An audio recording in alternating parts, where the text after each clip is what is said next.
Hey everybody, this is Dust for Dust on Gaming and MTGO Tavern on Twitch when we're broadcasting there. So, today we're going to be doing a little bit of a report of the PPTQ this past weekend. It's been, 4 or 5 days have passed. Been a little bit busy with school. Took a small break from streaming for a couple days. So, getting back into some things. So, this is the Naya Monsters list. The exact 75 we ran at the PPTQ. It's the one we streamed a couple times. So, overall thoughts on the deck. I think the deck is... Overall, we ended up going 2-2. I think the deck is pretty decent against most of the field. The mono-red matchup, we ran into it once in a league. Ran into it in round 4 of the PPTQ, and I think that matchup is atrocious. So, start out, we played blue-black mid-range in round 1. Game 1 was like a slugfest, ended up going like 27 minutes. We ended up, in the initial flurry, we had three of our Glory Bringers dealt with, a couple of our Rekindling Phoenixes, our opponent played multiple Gaunties, stole some of our Thopter Rest and stuff, dealt with even more of our threats. Eventually game 1 ended with I had a Chandra and a Johnny in play, and pretty much just my opponent did a desperation memory, flashback memory. But at that point in time, they were so far behind, and I'd already dealt with a couple of their threats too. So it was they were kind of hard pressed to catch back up, and won game 1. Game 2 and game 3, the pivotal moment of the match, and I still think I made the correct play, but ended up costing me, was my opponent had Glint-Sleeve Siphoner and some other creature in play. I think it might have been a Gaunty. Or it was either Gaunty or Champion of Wits. I cast Glorybringer and choose to exert to kill his Glint-Sleeve Siphoner so he can't draw cards. And then my opponent untaps, plays Scarab God. At that point in time, he's tapped out or maybe has 1 or 2 mana open. And I have Glorybringer in play, and they're sitting at 11 life from the attack the previous turn. So, if I would not have exerted the Glorybringer, I would have been able to slam Glorybringer, deal with their, just kill them. But as it stood, I had 6 mana in play, I had a Nixalan's Binding and a Glorybringer. And then, I had I believe it was a Rekindling Phoenix in the graveyard, so I couldn't let my opponent untap with,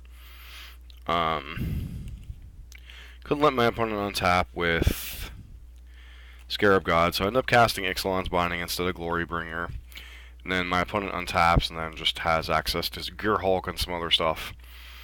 And because I wasn't able to kill them in that one turn window because my first Glorybringer was exerted, ended up costing me game 2, and then game 3 I just kind of got steamrolled. Flooded out, and then just died to their good stuff. So, in hindsight, I still think killing Glint-Sleeve Siphoner was correct in that position, but I don't know. Did end up costing me the match in some. There's some degree that they could have drawn an answer to one of the creatures with that extra draw from Glint-Sleeve Siphoner. So there's no 100% guarantee that that was the correct play, or that was not the correct play to kill the Siphoner. So that ended up being the deciding factor in match 1. Match 2 we ended up playing against Merfolk. It's kind of a back and forth affair. But game 1 I had double Magma Spray into a couple of threats, into Chandra, kill your dude, Glorybringer, kill your dude, and it was just kind of a beat down. And then game 2, kind of a similar thing. My opponent flooded out, and I had a pretty decent draw, so It's a pretty reasonable 2-0 over Merfolk. Round 3 we played against green-white tokens. Basically that match comes down to, can you control their early drops and then get your flyers down before they can like go wider than you? Game 1 and 3 we ended up doing that plan. We were able to get into the air and kill them. And then game 2 they were able to go wide with like Servo Expedition and the white expertise, whatever the white expertise is, had like a bunch of servos and then appeal to authority and then just kill me. So that was that was round 3, and then round 4 we ran into mono red. It's a gentleman that I played against. Ironically, he was on Ponza and I was on Burn in the ICG qualifier. But he was on mono red, I was on the mid-range deck this time, and kept a really bad, sketchy hand. Game 1 had like 5 lands, Jadelight Ranger, something else. Got ran over. And then game 2, he was just able to land too many threats for me to answer. Eventually just cast an unanswered Hazaret because I didn't have any of my cast outs or Thopter's Arrest or Ixalan Bindings.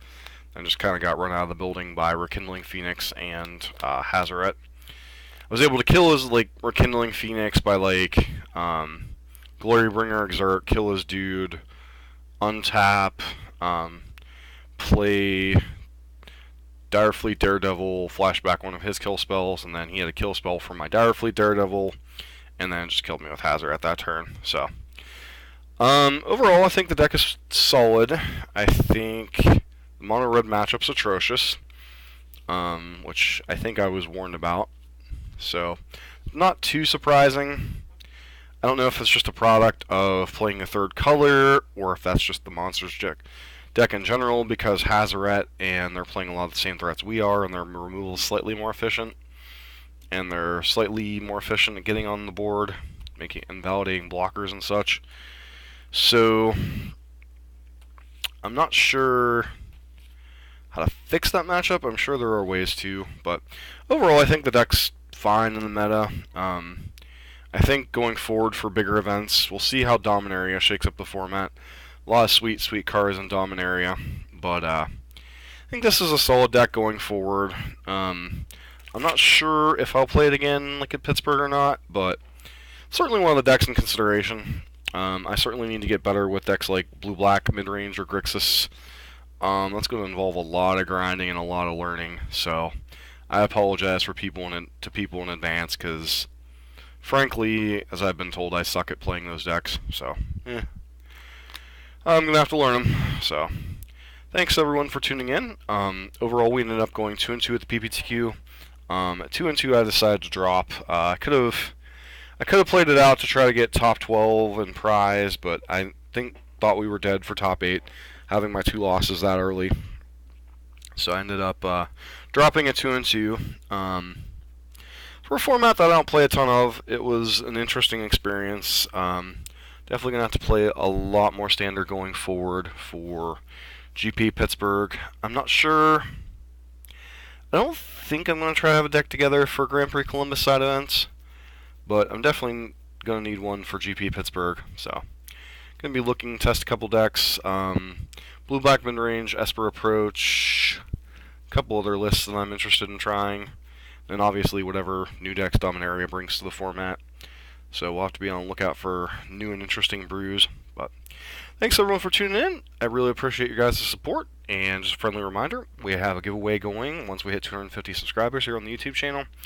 I'm going to do a link below in this video description to the original post of what the giveaway is. But basically, it's any Khans of Tercaire or Modern Masters 2017 one of those fetch lands, or whatever standard staple you'd be interested in. If it's a standard staple, I would wait to comment till it's closer to 250 subscribers. We're about 97, 98 away at this point, so we're growing, we're getting there. Yeah, I appreciate everyone's support, and feel free to like and subscribe if you like what you're seeing on this channel. This has been Dusk for Dusto Gaming. Catch you all later.